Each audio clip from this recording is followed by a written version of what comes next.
اسمع كده كابتن علي محمد علي قال ايه في ماتش مصر والكوت ديفوار. بقول لحضراتكم مصر تاريخيا ايه؟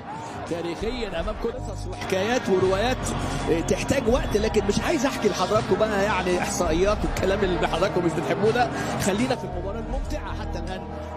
عارف اللي علي محمد علي قاله في الماتش ده معناه ايه؟ معناه ان الراجل ده فعلا بيتقي ربنا في شغله، متابع اراء الجماهير اول باول، وعايز يكون افضل حد في حتته. الغريبه اللي منزل الفيديو ده بيقول علي محمد علي صعب عليا، صعب عليك، صعب عليك ان هو متابع اراء الناس، بيحاول يجدد من نفسه. الراجل اللي قدامك ده بيعلق من 98، يعني ممكن الحاجات اللي هو بيقولها دلوقتي كانت بتاكل معانا زمان عادي. من ضمن الناس اللي اتكلمت على كابتن علي محمد علي، الحمد لله ما اسأناش، خدنا الموضوع في حته الهزار، قلنا ان طبيعي جدا يبقى في تجديد دماء مع كابتن علي محمد علي، لان الحاجه المسكره لو كلت منها كتير هتجزع غصب عنك. كل الاحترام والتقدير لكابتن علي محمد علي، انه بيتابع اراء الناس، حاول على قد ما يقدر في ماتش مصر والكوت ديفوار اللي فات ان هو يعمل اللي الناس عايزاه، انه يركز في تعليقه على المباراه اكتر من الارقام والاحصائيات اللي ما اظنش اي مشجع هيكون مهتم بيها. بتتفرج على ماتش 90 دقيقه، محتاج حماس، محتاج تفضل في مود التشجيع، واي حاجه ليها علاقه بالارقام والاحصائيات اظن دلوقتي نقدر نجيبها من على الموبايل، مبقتش حاجه ذات اهميه ومعلومه قويه زي ما كانت زمان.